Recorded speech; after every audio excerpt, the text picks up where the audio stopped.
We go. And now that we've got the official recording going, let me give the official welcome to Allison Brennan joining our Fresh Fiction Book Club tonight. Welcome, Allison. It's so good to see you.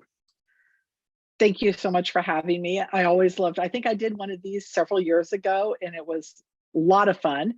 It was a little bit different format, but I just remember everybody at Fresh Fiction is always fun to chat with. Well, we try to have fun, ask some hard-hitting questions, ask some lighter questions, and with the whole idea of really getting to know you and for you to get to know our readers also. Awesome. So with that, for some of our readers that are new to you, can you tell us a little bit about yourself and how you first got started into writing? Wow. Wait, we only have 30 minutes. No, just kidding. Okay, so Seven Girls Gone is my 44th book. I have my 45th book comes out this summer. I'm a mom of 5. And when I was on maternity leave with my son in 2001, which is a long time ago because he's now 22, he just had his 22nd birthday. I had all these books. I read a bunch of books that my mom gave me, 77 books during my maternity leave. And I realized because I had 2 other kids. So anybody here that has kids, you're basically reading Dr. Seuss. You're not reading all the books that you really want to read because you just don't have time. You have little kids. So I was on maternity leave. My 2 older girls were in school. So Luke slept and I just read one book after the other, 77 books. And I said, why am I not writing? I used to love writing, but then I got married, had kids, had a career, was working in the California state legislature. And I decided then and there I was going to finish one of the 100 books I started. I literally had started 100 books and never finished anything. So I ended up, my 5th book that I completed was The Prey. And that was the first book that was published in January of 2006. And since I've had 44 books published, and I feel very blessed. Essentially, what I did is I gave up television for 3 years.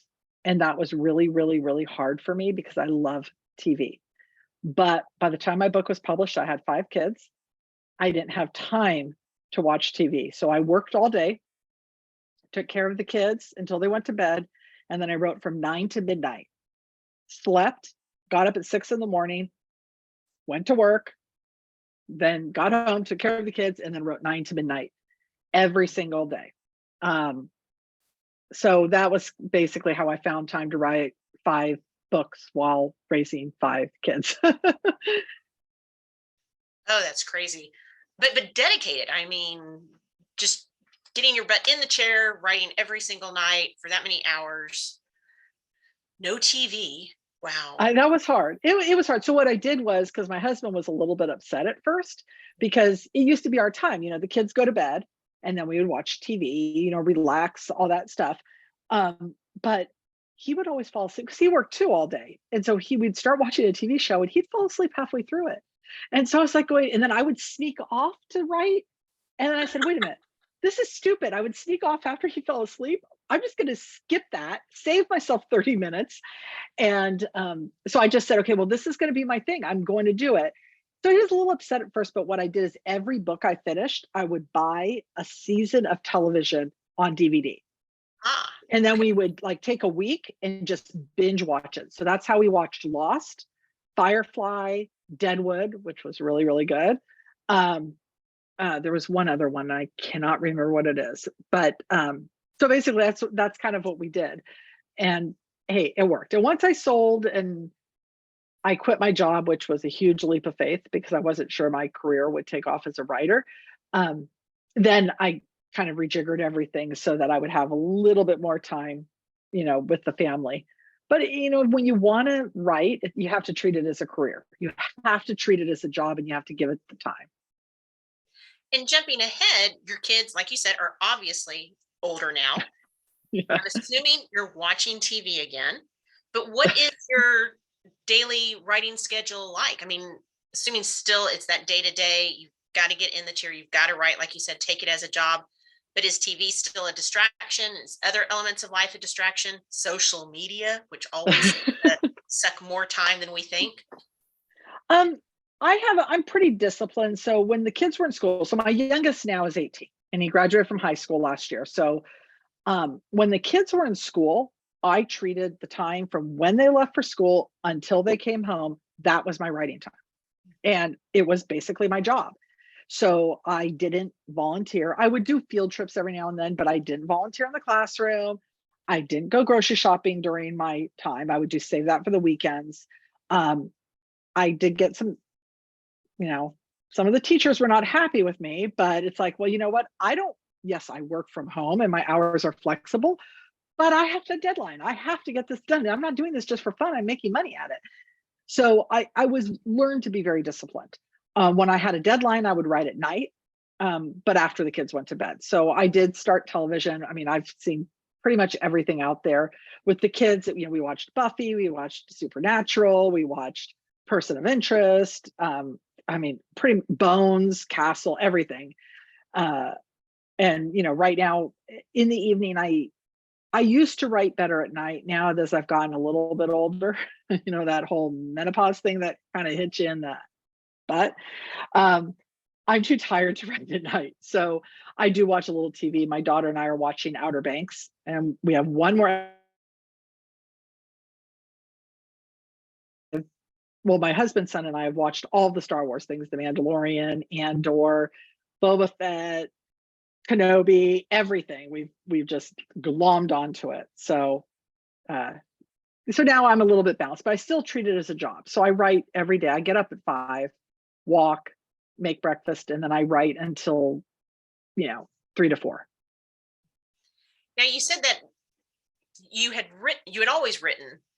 So were those books always suspense, thrillers, mysteries?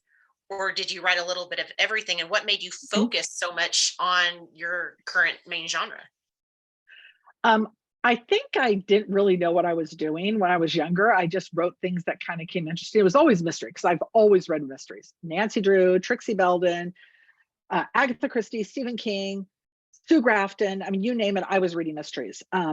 But I read when I was on that maternity leave with Luke, there was 2 books that really inspired me. One of them was Lisa Gardner's The Third Victim. And then the other one was Iris Johansen's The Search. Okay. And I strongly recommend them. I recommend them to everybody, but especially to writers, because those are near perfect storytelling. And I love those books. And when I finished them, I said, that's what I want to write. That's the kind of thing I want to write. And so I really started writing more. My first 12 books were romantic suspense, but they were definitely heavy on the suspense side. And then I kind of segued over to writing a little bit more suspense. But like Lisa Gardner, I like to have relationships in my stories because I think that makes them kind of a richer story when you have people you care about. Or your characters care about, I should say. Well, and how do the stories come to you? Is it the characters first? Is it the storyline and the plot? Or are you even a pantser as you go through it all? I'm an organic writer. Okay. So I don't plot anything. So when you write a series, you already know the characters. You know your main characters. When I came up with the Quinn and Costa series, I came up with the concept of it, but the characters really didn't come to me until I wrote the book. Kara Quinn wasn't supposed to be a main character. But when I finished writing the book, I said, oh my gosh, this is her story. I want to know more about her. She was going to be basically Matt Costa's love interest in the book, but he and his team was going to move on and she was going to go back to Los Angeles and never see them again. But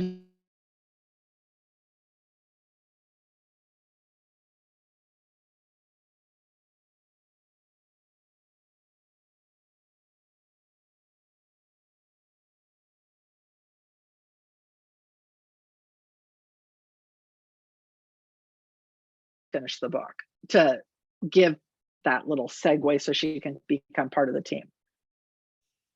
Well, and so as an organic writer, with these types of storylines, do you find that you have to go back sometimes to fill in certain gaps, or do you pretty much know the outcome and the, I don't want to say the whodunit, but that end kicker aspect of it is like, oh my gosh, do you know that going in already, or how do you No. kind of develop your storyline? No. No, Always I terrifies me when suspense rarely and mystery know. writers say, I don't know. I just come up with it. I'm like, what? I really, I mean, I think sometimes I kind of know who the bad guy is, but not always. And I don't always know why, or I know why, but I don't know who.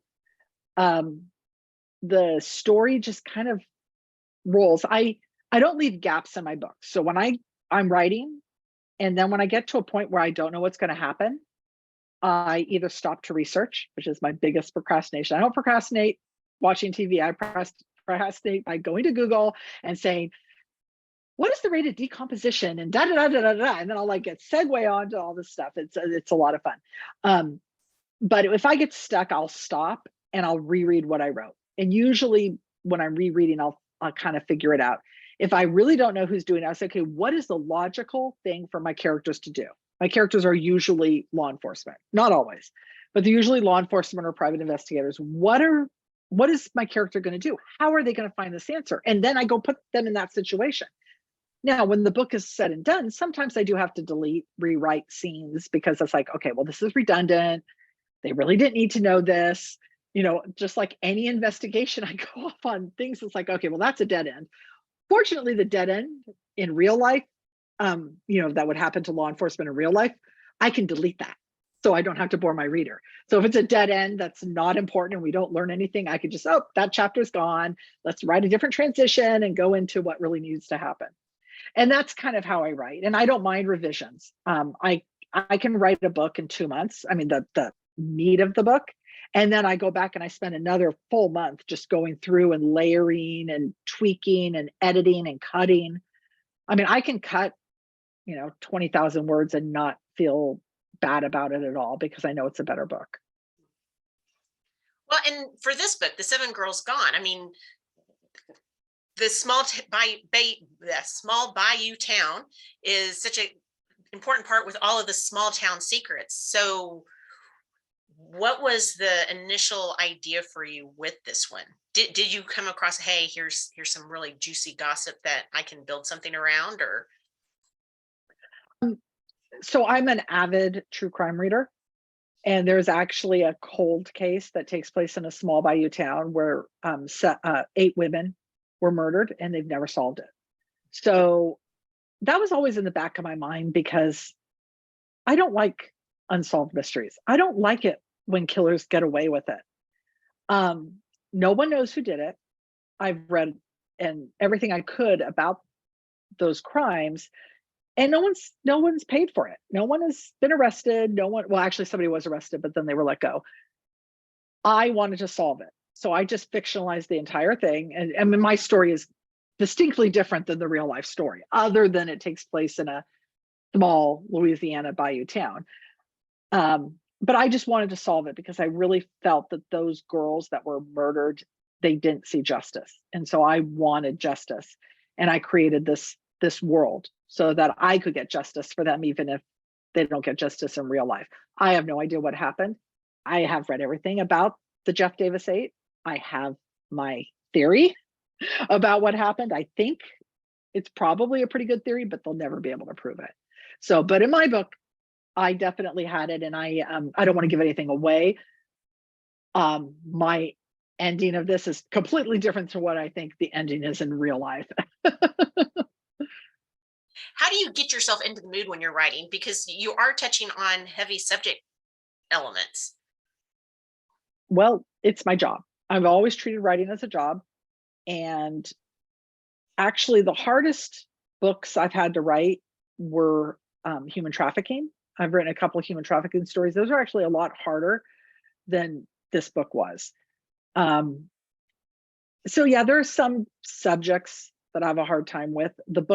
The next Quinn Costa book actually deals a little bit, I mean, it's not the core story, but it deals with a little bit with the homeless crisis in California and the rampant drug abuse that goes out on the street and the violence that happens on the street, and that we're just ignoring the violence. We're just letting people live in filth.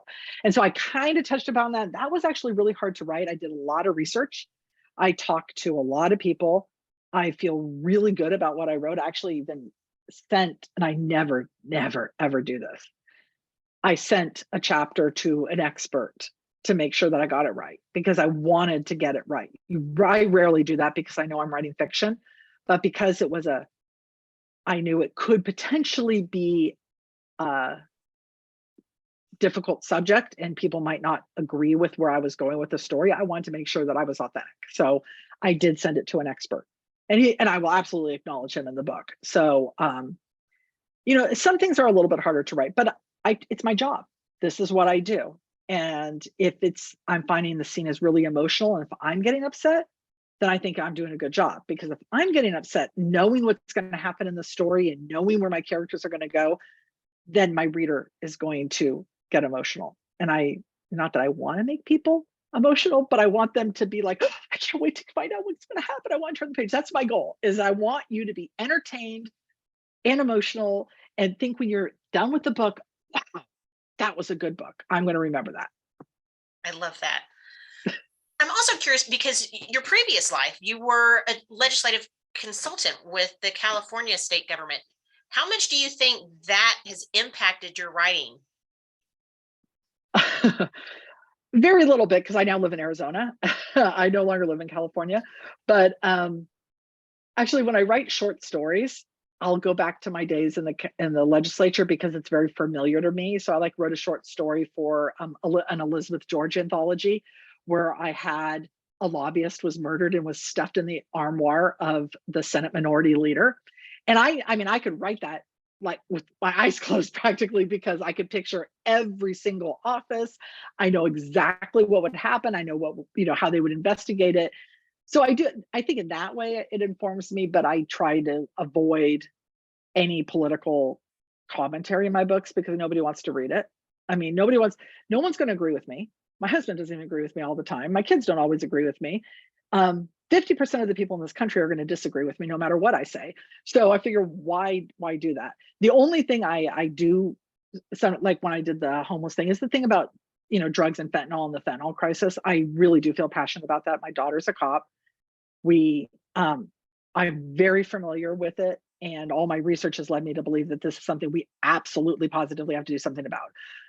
I don't think that's partisan. So that's the kind of stuff. So I will touch upon some things, but I really try to avoid the politics. And when I worked in the legislature, I was actually, I helped the offices with their computers, how they communicate with constituents. So I taught them how to use the computers, how do you respond to constituents, how do you, write the letters, how do you get them information that they need, that kind of stuff. So it's more constituent relations than anything else. But I left in 2005. So anything that's happened since 2005, I don't take any responsibility for whatsoever. Well, on that note, because I don't want to get you in trouble for any of that, because hey, politics. I agree, right? I do try to avoid it. But by the way, I have 5 kids. They don't agree on anything, and I'm the one that says, okay, we all love each other. Let's just go our opposite corners and not talk about this subject. Very wise. I'm sure everybody listening to this has a family like that, where they're just, okay, this is an off-limits subject. We're not even going to talk about it. We're all going to just agree to disagree and move on. Next family gathering. Here, have another margarita. Well, let's switch over to some lighter fare with our fresh fiction facts, okay? Okay. These are meant to be some off the top, different questions on a wide variety, kind of what comes to the top of your head, okay? Uh-oh. And we're going to start off really easy. Well, I always say that. It never tends to be the case, but I'm going to try. Who would you most like to be stuck in an elevator with? Jack Carr. I just listened to the podcast between him and Joe Rogan.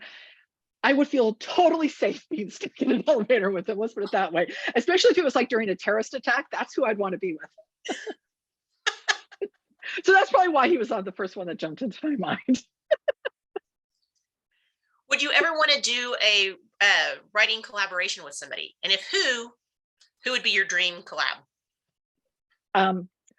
I would, except they would kill me Oh, because I don't plot. So I have a lot of friends that have co-written books with other people. Like, for example, I'm really good friends with both Catherine Coulter and JT Ellison.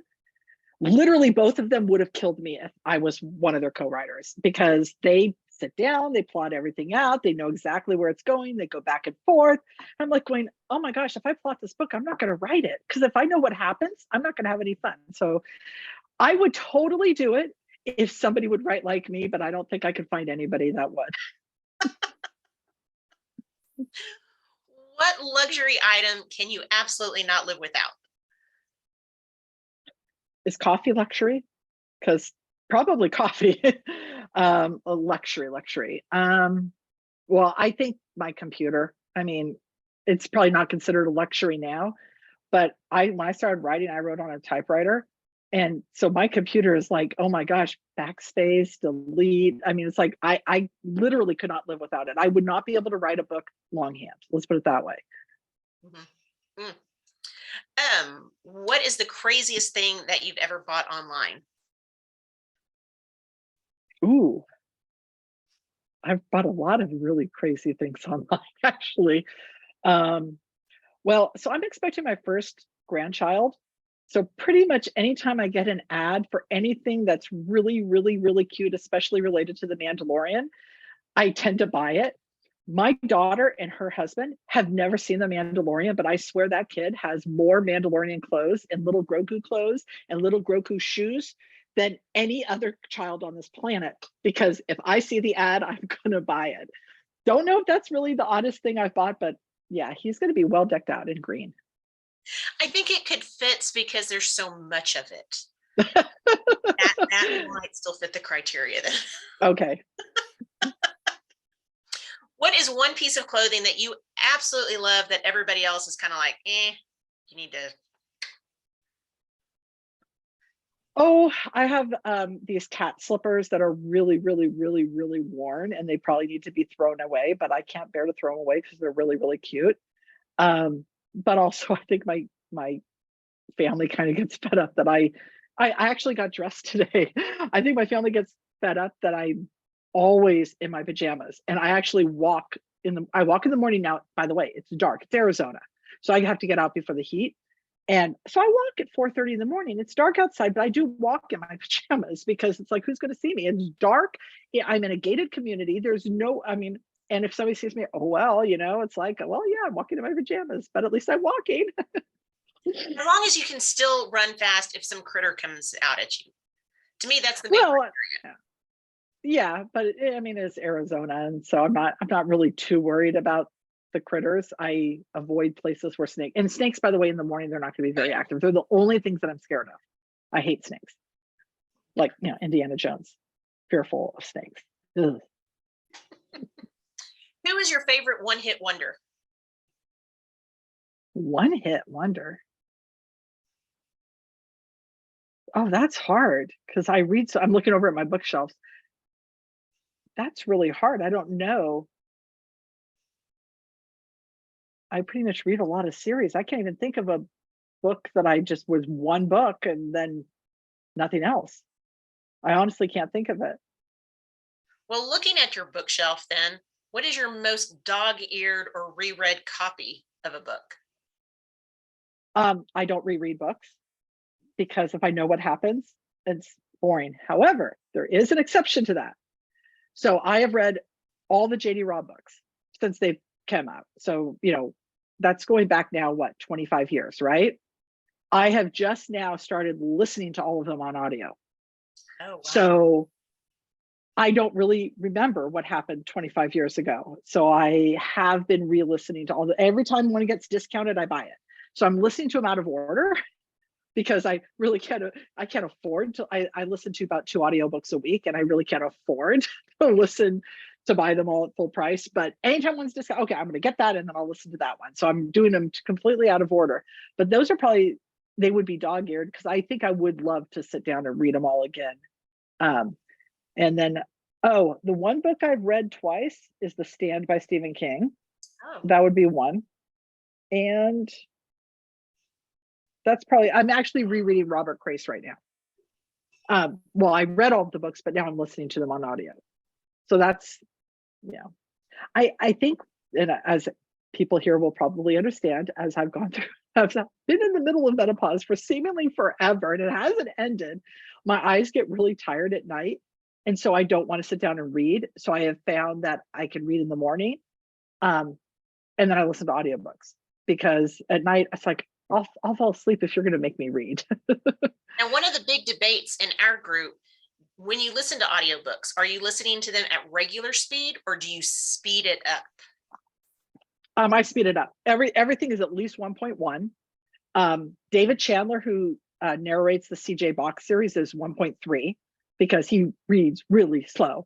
So he's about 1.3. Susan Erickson, depending, the older books are 1.1 and the newer books are 1.2. She does the JD Robb series. Robert Crace, Luke Daniel does the Robert Crace series, and he's either 1.1 or 1.2. It just, I kind of started at 1.1, and if I feel like I need to speed it up a little bit, I go. But so that's, yeah, I don't think I've ever listened to anything at one, at normal speed. Since you mentioned The Stand earlier, what movie or TV series have you watched that you think they've actually done a good job of adapting from the original book? Oh, that's a good question. Actually, I think Misery was really good. I think Misery from the book to the movie was really good, partly because of the actors, and Kathy Bates was amazing, and was very true to the story, which I liked. I do have kind of a problem with the books to the movies. That's probably the best one that I can think of off the top of my head. I'm sure there's others that I can't think of, but they did a good job with that. I was actually really mad because I am a Jack Carr fan and I've read all his books except for the newest one that just came out. The Terminal List, the television series, was different than the book. And it really, really, really, really made me mad because I'd read the book and I was so excited to see it. I'm like, wait a minute, that didn't happen. He didn't see his wife before she was murdered. That was part of his whole emotional arc, is he didn't get to see her, and then she was killed, but you let him meet her, and then she died. No, that doesn't work for me. I mean, because it was an entire emotional arc for the entire book. And so and then they changed where the initial attack on his troop happened. It wasn't in Afghanistan. It was like in some dungeon someplace under I don't know, it was like in the sewer system someplace. So it's like, no, you changed too many things, don't do it. I mean, I'm still a huge fan of the books. And I'm a huge fan of Chris Pratt, which is why I wanted to watch it, but I couldn't. My husband loved it, but I was like, they changed this. And he got mad at me, so I had to shut up. Okay, you've been kidnapped, but they return you 2 hours later because you won't stop talking about what? What my daughter is going to do to them when she finds them. My daughter's a cop. That's a really good answer, yes. Put the fear of God into him. That's a good idea. Hey, it works. And you know what? She and my son-in-law own more guns than anybody else I know, and she knows how to use them. So it's like, you know what? Do not mess with her. So, Allison, where is the best place for readers to follow what you're doing, keep in touch, and see what's actually coming out next? My website is a great place because I have all my social media links on my website. So it's AllisonBrennan.com. Very easy to find me. I have a Substack, which is basically my blog, Murder She Writes. So you can just type in murdershewrites.com or go to my webpage and it's there. I have been trying to do an article every week, but when I'm on a deadline, I kind of skip a couple weeks. But they're going to be a little bit more in-depth writing articles where I also write articles about like the story behind the story. I did a story behind Seven Girls Gone, kind of how I came up with the idea, some of my research. So it's for people that want to know a little bit more about the story and how I came up with it, a lot more detail.